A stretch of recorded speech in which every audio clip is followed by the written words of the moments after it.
तेज रफ्तार वाला इंटरनेट भी हो कि देश के गांवों में देश की करीब 1.5 लाख पंचायतों तक ऑप्टिकल फाइबर पहले ही पहुंच चुका है। कोरोना के इस समय में डिजिटल भारत अभियान ने देश के सामान्य जन की बहुत मदद की है। साथियों, इंटरनेट का इस्तेमाल बढ़ने के साथ साथ अब ये भी जरूरी है कि देश के गांवों में अच्छी क्वालिटी, तेज रफ्तार वाला इंटरनेट भी हो। सरकार के प्रयासों की वजह से देश की करीब 1.5 लाख पंचायतों तक फाइबर ऑप्टिकल फाइबर पहले ही पहुंच चुका है।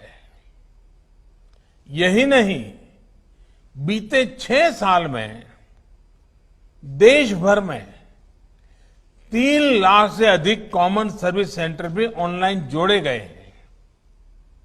अब यही कनेक्टिविटी देश के हर गांव तक पहुंचाने के लक्ष्य के साथ देश आगे बढ़ रहा है।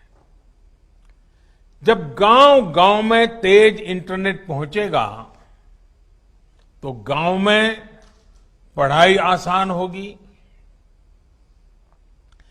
गांव के बच्चे, हमारे ग्रामीण युवा भी एक क्लिक पर दुनिया की किताबों तक, तकनीक तक आसानी से पहुंच पाएंगे।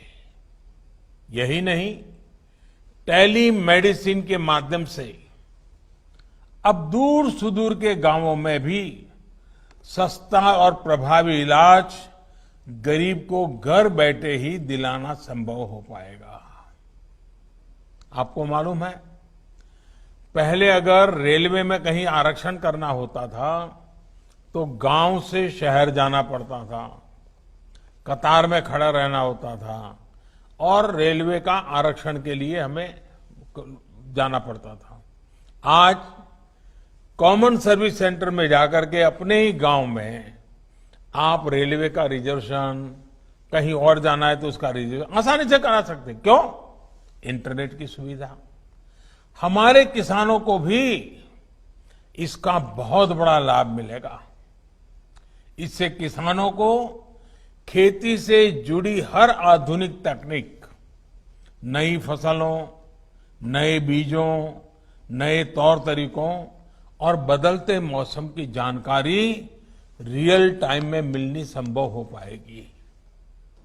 यही नहीं, अपनी उपज के व्यापार कारोबार को पूरे देश और दुनिया में पहुंचाने में भी उनको ज्यादा सुविधा होगी। एक प्रकार से गांव को अब शहरों की ही तरह हर सुविधा घर बैठे मिले, इसके लिए जरूरी इंफ्रास्ट्रक्चर तैयार किया जा रहा है। साथियों, इतिहास साक्षी है कि दुनिया भर में उसी देश ने सबसे तेज तरक्की की है जिसने अपने इंफ्रास्ट्रक्चर पर गंभीरता से निवेश किया है। तेज रफ्तार वाला इंटरनेट भी हो कि देश के गांवों में देश की करीब 1.5 लाख पंचायतों तक ऑप्टिकल फाइबर पहले ही पहुंच चुका है।